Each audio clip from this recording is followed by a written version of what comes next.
Good afternoon. आज हम पढ़ेंगे द्रव्य विज्ञान के बारे में। देखो द्रव्य क्या होता है, पहले थोड़ा बहुत जान लेते हैं। द्रव्य क्या होता है, कोई भी चीज वस्तु होती है। हम है ना 9th क्लास से पढ़ते आ रहे हैं द्रव्य किसे बोलते हैं। तो हम बोल देते थे पदार्थ किसे बोलते हैं, जो भी स्थान गिरती जिसका भी अस्तित्व होता है वो सब द्रव्य में आती थी, है ना। तो इसमें कैसे द्रव्य को देते हैं, पदार्थ विज्ञान में क्या है, पदार्थ विज्ञान में 6 चैप्टर तो आपके ऐसे ही है।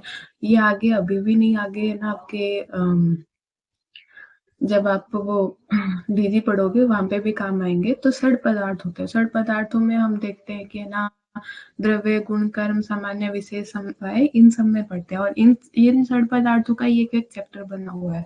तो आज सबसे पहले हम द्रव्य पढ़ते हैं। द्रव्य क्या होता है, कोई भी औषध ले ली, जैसे आपने कोई भी औषध ली, कुछ भी लिया, अश्वगंधा ली, तो अश्वगंधा क्या है, एक द्रव्य है।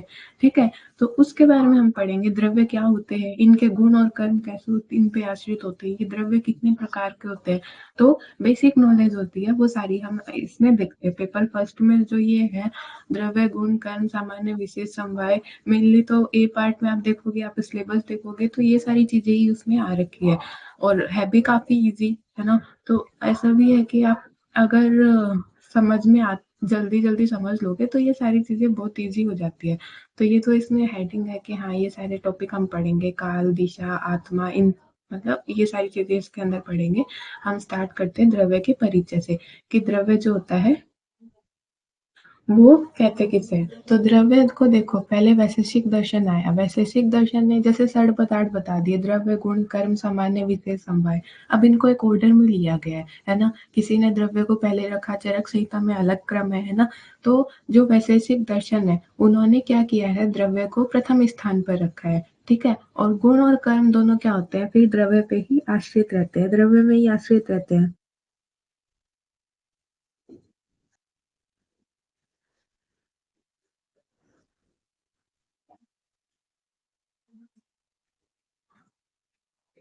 ठीक है, जैसे कोई भी गुण होगा या कोई भी कर्म होगा, हम किसका बताएंगे, उसके गुण और कर्म बताने के लिए द्रव्य तो चाहिए ना। मैं बोल रही हूँ ये लघु है, मैं बोल दूँ ये गुरु है, ये उष्ण है, ये शीत है, वो हर चीज की बताने के लिए अपने को कोई ना कोई द्रव्य चाहिए। ठीक है, तो कोई भी जो भाव पदार्थ होता है, भाव पदार्थों में द्रव्य को प्रथम स्थान दिया है, किसने, वैशेषिक दर्शन ने दिया है। और गुण और कर्म किस पे आश्रित रहते हैं, द्रव्य पे ही आश्रित रहते हैं। अब जैसे अलग अलग बोलते हैं कि ना, गुण बोल देते हैं, लघु होगा, गुरु होगा या शीत होगा, ये सारे इसके क्या आ जाते हैं, गुण आ जाते हैं। अब क्या होगा, लघु क्या होगा, गुरु क्या होगा, तो वो द्रव्य होना ही आवश्यक है। और कर्म की बात आ जाती है कि ये द्रव्य वमन करवाएगा, ये द्रव्य विरेचन करवाएगा, ये द्रव्य ऐसे छेदन होते हैं, अलग अलग कर्म देखते हैं। तो वो कर्म भी कौन करता है, कोई ना कोई द्रव्य ही करता है। ठीक है, तो गुण और कर्म दोनों किसके आश्रित रहते हैं, द्रव्य में ही आश्रित रहते हैं। अब मैंने बोला सबने अलग अलग ऑर्डर बता दिया, जैसे ये 6 चीजें। तो जो वैशेषिक दर्शन है उन्होंने द्रव्य को पहले स्थान पर रखा, और चरक संहिता में छठ पदार्थों में इसका फोर्थ रैंक है, चौथे स्थान पर इसको रखा गया है। अगर आपको याद मतलब रखना है, वैशेषिक दर्शन ने विशेष महत्व दिया, फर्स्ट पे रखा चरक संहिता, जैसे चरक जैसे 4, तो कौन से स्थान पर रखा है, चौथे स्थान पे रखा है। फिर व्युत्पत्ति हम देखते आ रहे हैं, व्युत्पत्ति मतलब कैसे ये बना है। तो कैसे बना है, ध्रुवगतो धातु में यत प्रत्यय लगाने पर द्रव्य बनता है, जिसका अर्थ क्या होता है, गति होता है। ठीक है, तो ये आप ध्यान रखोगे।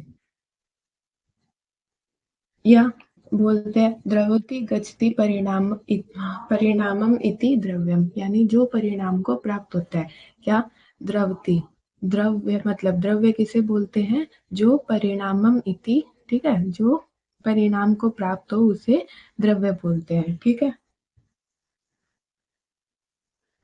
और फिर एक तो बोल दिया ये डेफिनेशन, दूसरी क्या आती है, जो संयोग विभाग को प्राप्त होता है उसे द्रव्य कहते हैं। देखो कुछ भी नहीं है, अब अपना डरते हैं कि श्लोक याद होना है, श्लोक याद करना है, दोनों सेम ही स्टार्ट हो रहे हैं, द्रवती से स्टार्ट हो रहे हैं, ये भी द्रवती से, गच्छती से। तो पहली डेफिनेशन में तो देखा परिणाम को प्राप्त हो रहा है, तो हमने क्या बोल दिया, परिणामम इति उसे द्रव्य बोलते हैं। और ये किसको प्राप्त हो रहा है, संयोग विभाग को। तो कोई लिख दो, संयोग विभाग आदि गुणा इति वा द्रव्यम। ठीक है, दोनों डेफिनेशन याद होगी, मेरे को लगता है श्लोक भी याद हो गया होगा। क्या है, द्रव्ति गस्ति परिणामम इति द्रव्यम, और जो परिणाम को प्राप्त हो उसे द्रव्य कहते हैं। और द्रव्ति गस्ति संयोग और विभाग, अब ये तो बताने की जरूरत नहीं है संयोग है नहीं मिलना, विभाग है नहीं अलग होना, तो जो उनको प्राप्त हो उसे क्या कहते हैं, द्रव्य कहते हैं। अब ये द्रव्य होता कैसे, इसके लक्षण बताओ। हम सब जानते हैं द्रव्य, जैसे तुम्हारे पास टेबल पड़ी है, चेयर पड़ी है, या तुम्हारे पास खाने के लिए एक सेब है, केला है, सब्जी है, रोटी है, जितनी भी चीजें हैं, सब द्रव्य। पर एग्जाम में अपन ऐसे नहीं लिख सकते, अच्छी सी डेफिनेशन से लिख के आएंगे। तो वो अच्छी सी डेफिनेशन क्या है, वैशेषिक दर्शन के अनुसार ये सब चीजें क्या करती है, जो आप खाते हो, ठीक है, खाना या जो भी क्रिया करते हो वो किससे करते हो, द्रव्य में, द्रव्य ही करता है वो। और गुण भी किसके होते हैं, द्रव्य के ही होते हैं। तो द्रव्य क्या होता है, क्रिया और गुण युक्त युक्त। और एक चीज आती है समवायी कारण, ये 2-3 बार आ चुका है। समवायी यानी एक टाइप से समझ लो, अपन बोले थे ना, एक चीज जो दूसरे के बिना रह नहीं सकती, हमेशा उसके साथ रहेगी, ठीक है। किसी किसी का गुण होता है हमेशा उसके साथ रहेगा, जैसे कपड़ा है, ठीक है, कपड़े में धागा हमेशा मिलेगा, मिलेगा ना। तो धागा और कपड़ा, उनका संयोग कैसा हुआ, समवायी संयोग हुआ। बोल दो I can't live without you, है ना, इस टाइप का, कि अगर अपन धागे को हटा देंगे तो वो कपड़ा भी हट जाएगा। इस तरह से कोई भी द्रव्य हो, वैसा भी द्रव्य हो, वो कुछ ना कुछ उसमें क्रिया होती है, कुछ ना कुछ गुण होते हैं, ठीक है। तो क्रिया और गुण हमेशा द्रव्य में समवायी रूप से मिलते हैं, यही द्रव्य का क्या है, लक्षण है। तो अब इसके लिए श्लोक क्या बना, कि क्रिया और गुण, तो क्रिया गुणवत समवायी रूप में मिलते हैं, तो समवायी कारणम इति, यही किसका लक्षण है, द्रव्य लक्षणम। बस ध्यान हो गया, क्रिया गुणवत समवायी कारणमिति द्रव्य लक्षणम, के क्रिया और गुण हमेशा समवायी कारण में रहते हैं, किसमें, द्रव्य के लक्षण में, ठीक है। अब हिंदी में तो 4 वर्ड एक्स्ट्रा और लिखने पड़ते हैं, होते हैं, करते हैं, इसमें तो कुछ नहीं लिखना पड़ रहा, क्रिया गुण समवायी कारणमिति द्रव्य लक्षणम, ठीक है। तो ये चीज देख ली। और आगे ये क्या लिख रहा है, क्रिया और गुण गुण या कर्म में आश्रित नहीं रहते। अब ऐसा नहीं होता कि खाली हमें लघु, किसी ने लघु को देखा है, लघु कैसा है, गुरु कैसा है, केवल किसी गुण को देखा है, नहीं। अपन द्रव्य की बात करते हैं कि ये द्रव्य लघु है, ये द्रव्य गुरु है, ये द्रव्य शीत है, ये द्रव्य उष्ण है। तो क्रिया या गुण क्रिया गुण में आश्रित नहीं रहती, गुण और कर्म में आश्रित नहीं रहता, हमेशा ये दोनों किस में आश्रित रहते हैं, कोई ना कोई द्रव्य में आश्रित रहते हैं, ठीक है। तो यह क्रिया द्रव्य में आश्रित रहती है, ऐसा कहा गया है। लेकिन कुछ जो है, इसके भी कुछ अपवाद है, ठीक है। क्रिया जो होती है वो सर्वव्यापी द्रव्य है, कुछ द्रव्यों में क्रिया ऐसा नहीं होता कि क्रिया वहां पे नहीं दिखती अपने को। वो कौन से है, वो है आकाश, काल, दिशा आदि, इनको छोड़कर सभी में ऐसा होता है, ऐसा समझना चाहिए, ठीक है। अब समवायी कारण को बताया कि द्रव्य को समवायी कारण कहा गया है, गुण और कर्म का समवायी कारण ऐसा होता है, गुण और कर्म हमेशा द्रव्य में रहते हैं, ठीक है। नित्य संबंध यानी कांस्टेंट, अपन बोलते ना फ्रेंड्स के लिए या किसी के लिए टर्म यूज करते हैं कि ये कांस्टेंट है मेरी लाइफ में, हमेशा मेरे साथ रहे।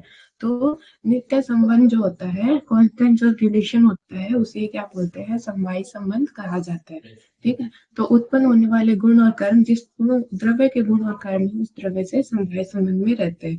आप अभी ऐसा, जैसे अश्वगंधा है, ठीक है, तो अश्वगंधा की जो क्वालिटी है, ऐसा थोड़ी है कि 3 साल बाद में चेंज हो जाएगी, 3 साल बाद में वो वैसी नहीं मिलेगी, उसमें उसके गुण ही बदल जाएंगे, ठीक है। ऐसा नहीं होता, हमेशा वो क्या रहता है, जो उसका जो अश्वगंधा के गुण है, जो वो कर्म करता है, वो हमेशा उसमें वैसे के वैसे ही मिलेंगे अपने को, ठीक है। तो यही बताया है, गुण और कर्म उस द्रव्य में समवाय संबंध में रहते हैं, हमेशा रहते हैं। अब इसकी डेफिनेशन चरक संहिता के अनुसार, ठीक है, चरक संहिता के अनुसार क्या है, देखो आपके अगर बड़े मार्क्स में नंबर आता है तो ऐसा नहीं होता कि अपन एक लिख के आ जाए। अगर अपने को अच्छे मार्क्स चाहिए, ठीक है, तो अपने की कोशिश यही रहनी चाहिए कि अपन अलग अलग रेफरेंस से उसको बताएं। एक तो आप लिख के आ जाते हो कि ठीक है, क्रिया और उसका गुण का समवाय संबंध रहता है, उसे द्रव्य बोलते हैं। फिर अपन बोले मेरे मार्क्स नहीं आए, तो कैसे आएंगे, दूसरा कोई है उसने अच्छे से समझ लिया, वैशेषिक ने ये दिया, फिर रेफरेंस लगाओ चरक संहिता का, ये श्लोक याद करो, उसके बाद हिंदी लिखो, फिर 2 लाइन छोड़ के सुश्रुत संहिता लिखो, उसका श्लोक लिखो अच्छे से बीच में हाईलाइट करके, उसके नीचे हिंदी लिखो। तो लिखने का पैटर्न भी हमेशा याद रहो, अच्छी बात है, समझ में आता है, पर वो ऑब्जेक्टिव अगर पेपर हो, ठीक है, सब्जेक्टिव हो, दोनों डिफरेंट होते हैं। अब आपके लिखने के नंबर है, सबको ये चीज डेफिनेशन समझ में आ गई, लेकिन कौन कैसे उसको प्रेजेंट करता है उस पर डिपेंड करता है ना।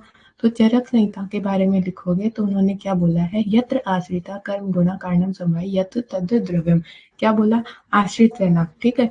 आश्रित, जिसमें आश्रित रहते हैं, किसमें, कर्म और गुण, ठीक है। तो क्या बोला है, कर्म और गुण जिसमें आश्रित हो, कर्म और गुण किसके आश्रित है, द्रव्य के। तो यत्र आश्रिता कर्म गुणम, और जो समवायी कारण हो किसी भी चीज का, समवायी कारण किसे कहते हैं वो भी समझ में आ गया। तो कारणम समवायियत वो द्रव्य है, तत् द्रव्य उसे द्रव्य बोलते हैं। तो क्या डेफिनेशन हुई, यत्र आश्रिता कर्म गुणा जिसमें आश्रित रहते हो कर्म और गुण, जो समवायी कारण है, कारणम समवायियत उसे द्रव्य कहते हैं, तत् द्रव्य। ये किसकी है, चरक संहिता की। तो कर्म और गुण जिसमें समवायी संबंध से आश्रित रहते हो, जो द्रव्य गुण और कर्म का समवायी कारण हो, उसे क्या कहते हैं, द्रव्य कहते हैं। ठीक है, ये चरक संहिता के अनुसार डेफिनेशन है। अब बात आती है सुश्रुत संहिता की।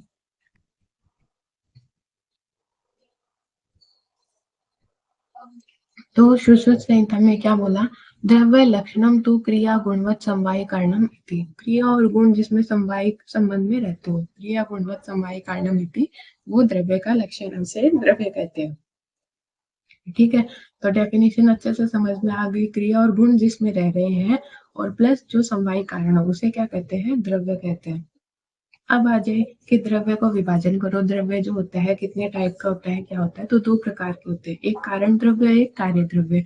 ठीक है, कारण कारण और कार्य, इसका सिद्धांत हम पहले समझ चुके हैं। ठीक है, तो कारण क्या होते हैं, कारण द्रव्य में देखो पंच महाभूत आते हैं, कारण जिसके जो कार्य द्रव्यों का निर्माण करते हैं उसे कारण द्रव्य कहते हैं। तो कौन करते हैं, तो हम बोलते हैं पंच महाभूत आ जाते हैं। ठीक है, और काल, दिशा, आत्मा, मन ये आते हैं। ठीक है, तो अब पांच महाभूत है, ये आप ध्यान रखो। उसके अलावा आप ट्रिक याद रख सकते हो, आ दिक्कम। ठीक है, कि पांच महाभूत है और उसके अलावा ये थोड़ा समझ लेना है ना। अधिकम यानी आकाश पांच महाभूतों वाला ही है। वैसे तो आकाश, आत्मा, दिशा, काल और मन। ठीक है, क्या क्या आएंगे कारण द्रव्य में, कारण द्रव्य कितने हैं, नौ है, पंच महाभूत है। और ट्रिक के लिए अधिकम यानी आत्मा, दिशा, काल और मन, ये क्या है, कारण द्रव्य। और कार्य द्रव्य क्या है, कार्य द्रव्य कौन से थे, जो इनका आगे निर्माण कर रहे थे। ठीक है, जैसे पृथ्वी, अग्नि, जल, वायु, ये कार्य जो कारण द्रव्य थे वही उसका निर्माण कर रहे थे। तो उसमें क्या क्या आता है, तो एक चेतन द्रव्य आती है और अचेतन। चेतन जिसमें चेतना होती है, जैसे अपन थर्ड फोर्थ क्लास से पढ़ते आ रहे हैं, living things, non living things, है ना। तो चेतन द्रव्य में क्या क्या आ गए, तो स इंद्रिय और निरेंद्रिय। स इंद्रिय यानी चेतन द्रव्य जिनमें इंद्रिया होती है, तो कौन से होते हैं, प्लांट्स, ह्यूमन, यही पढ़ते थे ना। तो अंतःचेतन और बाह्य अभ्यंतर चेतन द्रव्य दो टाइप से कर रखा है। बाह्य अभ्यंतर चेतन द्रव्य में जीव जंतु आ गए सारे, तो उसको चार टाइप के होते हैं, जरायुज, अंडज, स्वेदज और उद्भिज। ठीक है, जरायुज प्लेसेंटल हो गए, कौन से, मनुष्य आदि आ गए। अंडज हो गए, वो पक्षी, सर्प आदि आ जाए। स्वेदज, स्वेद के कारण उत्पन्न होने वाले कृमि। और उद्भिज होते हैं जिसमें इंद्र को पाता है, जैसे जो जमीन से निकलते हैं, इस टाइप से रहते हैं। ठीक है, वो सब उद्भिज में आते हैं। और अंतःचेतन द्रव्य, इसमें सारे पेड़ पौधे आ जाएंगे। कैसे, कौन कौन से, तो वनस्पति होते हैं, वट, गुलर आदि, इसमें केवल फल लगते हैं। वनस्पति, फल फूल दोनों लगने वाले। याद रखना हो, इसमें दो चीजें लग रही है, इसलिए दो वर्ड आए पहले वाले में, वह और आ, इसमें एक ही चीज लग रही है तो खाली वह है। ठीक है, तो आम, अमरूद आदि औषध जिनको हम यूज कर लेते हैं उसके बाद में, जैसे जैसे सारी अपने गेहूं जो फसलें हैं, तो वो साल में एक बार होती है, यूज कर लिया फिर खत्म। और विरुद्ध आते हैं, उसमें गुरुचि आदि ये सारी चीजें आ गई। और अचेतन में क्या आया, जैसे खनिज हो गए, तो खनिज में धातु है, धातु दो टाइप के, और कृत्रिम जो मानव निर्मित करता है ऐसे द्रव्य। तो इस प्रकार से इसका वर्गीकरण हो गया द्रव्य का। फिर कारण और कार्य द्रव्य।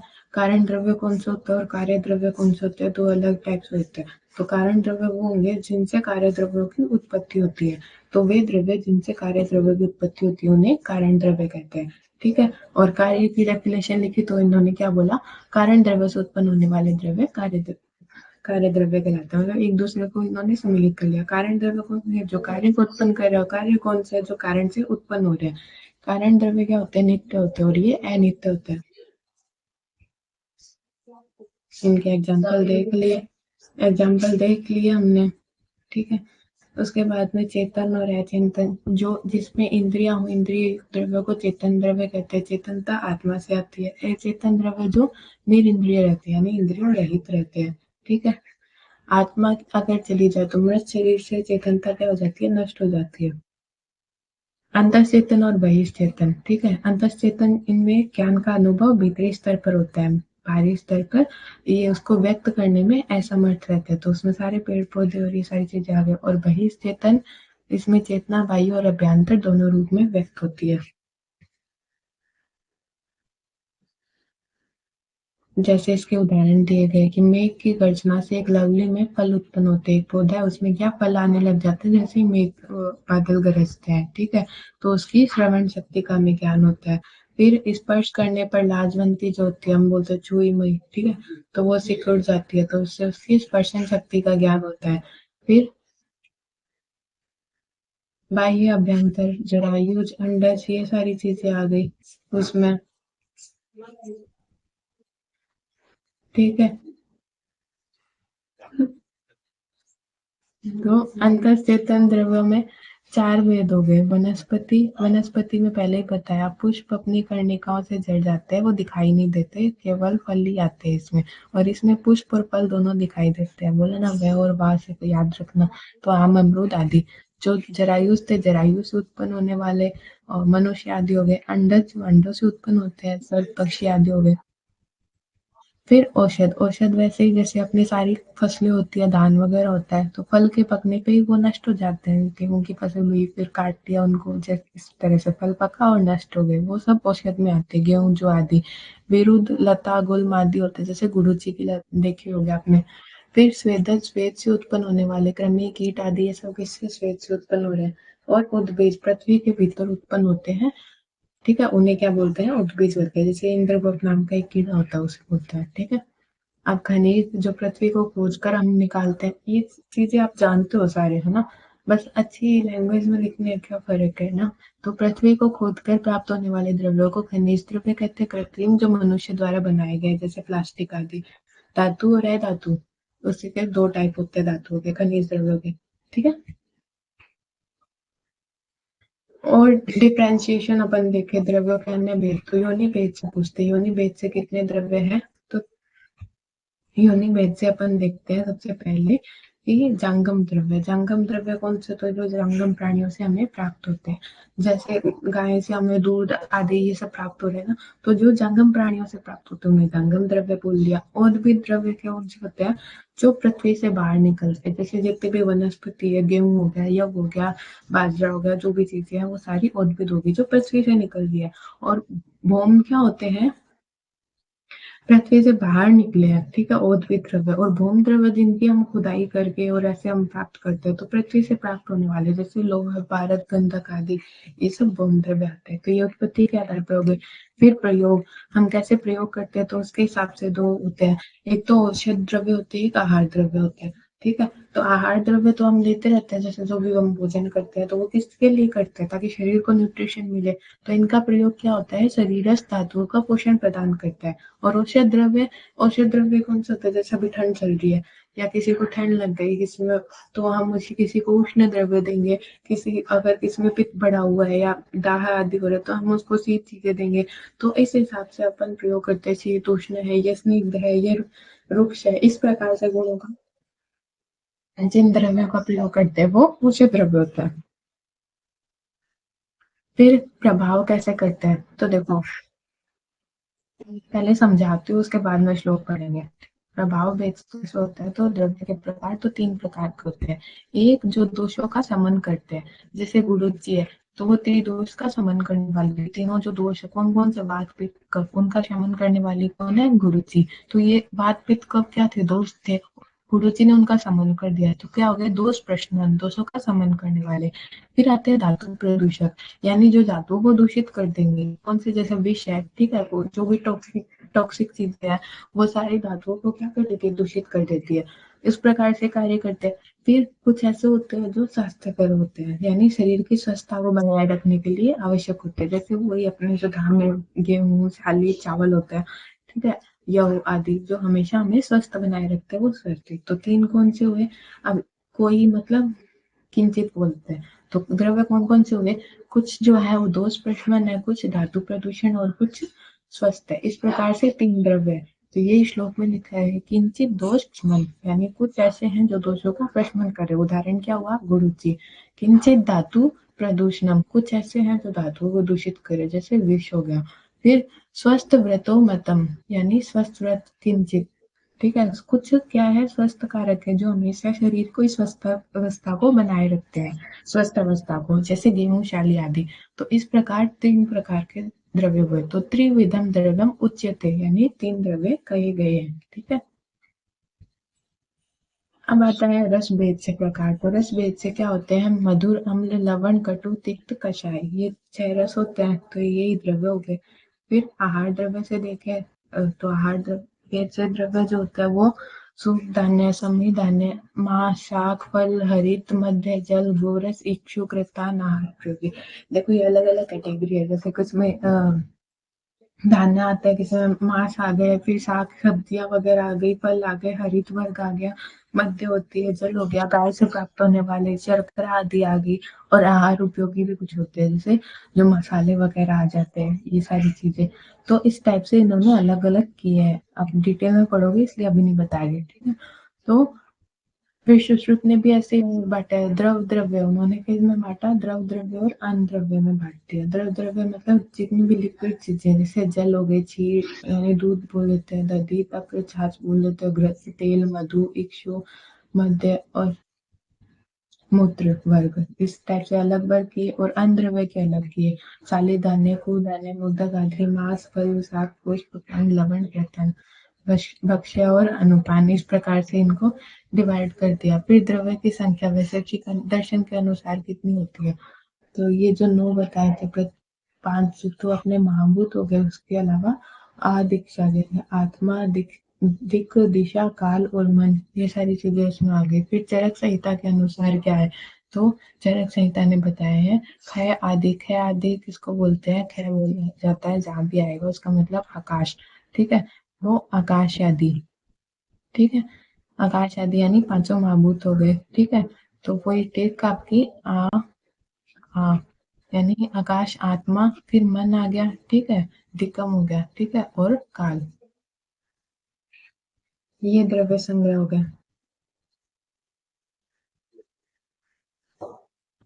फिर आकाश की व्युत्पत्ति हो गई, तो क्रस दिप्तो धातु से आकाश शब्द बना। आकाश के पर्याय क्या है, फर्स्ट सेकंड क्लास में याद किए थे क्या, व्योम, गगन, नभ, और भी ध्यान हो तो लिख देना छोटे भाई बहनों की बुक से देख के।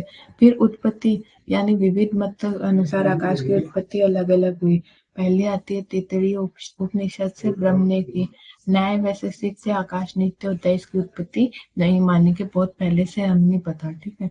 फिर सांख्य योग ने क्या बोली, शब्द से हुई। आयुर्वेद भी क्या मानता है, शब्द से हुई है, ठीक है। ये चीज आपको पहले भी बताई थी। जैसे आकाश, वायु, अग्नि, जल, पृथ्वी था, तो शब्द, स्पर्श, रूप, रस, गंध, इस प्रकार से इसमें गुण रहता है। तो आकाश में, आकाश पहला था तो उसमें कौन सा आता है, शब्दत्व जाति आती है। तो शब्दत्व जाति जिसमें समवाय रूप से, उसे आकाश कहते हैं। आकाश में शब्द गुण होता है, वो एक होता है, आकाश विभु है और नित्य होता है। तैत्तिरीय उपनिषद आकाश को परमात्मा से उत्पन्न मानता है। वैशेषिक दर्शन क्या बोलता है, निष्क्रमण और प्रवेश करना, ये सब क्या है, आकाश के लक्षण होता है। और चरक क्या बताता है, अप्रतिघात आकाश का लक्षण बताता है। प्रदक्षिण में अलग अलग ध्यान रख लेना, उसमें बस 6 गुण होते हैं, अभी एक तुम्हें याद रखने पड़ेंगे, ठीक है। तो आकाश में कौन कौन से गुण होते हैं, तो आकाश एक तो शब्द गुण होता ही है, ठीक है।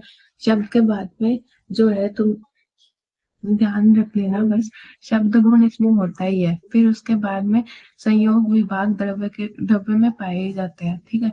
अब संयोग विभाग हुआ है तो उसके पश्चात अपन ने एक डेफिनेशन में, कोई भी द्रव्य परिमाण को प्राप्त हुआ पर कोई ना कोई, तो इसमें परिमाण भी होता है। और संयोग विभाग इनके एक रूप से कह देते हैं, पृथकत्व और संख्या, ये 2 अलग से ध्यान रखना। तो मतलब 6 गुण इसमें होते हैं, शब्द, परिणाम, ठीक है। 6 गुण में भी 3 तो ऐसे ही है, शब्द, संयोग, संख्या, और 3 ध्यान रख लेना, संयोग है तो विभाग भी होगा, पृथकत्व भी होगा, ये क्या है, एक रूप से, एक टाइप से इनका परिमाण है, ठीक है।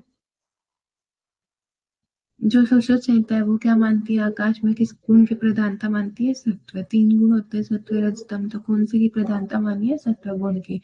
आकाशीय द्रव्य, अब कोई बोलते ये द्रव्य आकाशीय है, मतलब वो कैसा होगा, आकाश के बारे में सोच के देखो कैसा होता है, शब्द तो उसमें मिलता है, ठीक है। उसके बाद में वो कैसा होता है, मृदु होता है, होगा, लघु होगा, सूक्ष्म होगा और संलक्षण होगा, ये गुण इसमें पाए जाते हैं, ठीक है। अब शरीर में आकाशात्मक भाव कहाँ कहाँ मिलते हैं, तो शब्द हो गया, अब शब्द सुनाई किससे देता है, श्रोत्र से, और लघुता आकाश का गुण था, ठीक है। तो लाघवता उसमें मिलेगी, सूक्ष्मता उसमें मिलेगी, विवेक उसमें मिलेगा, ये सारे जिस द्रव्य, तो ये आकाशात्मक, आकाश के कारण उत्पन्न होने वाले भाव है।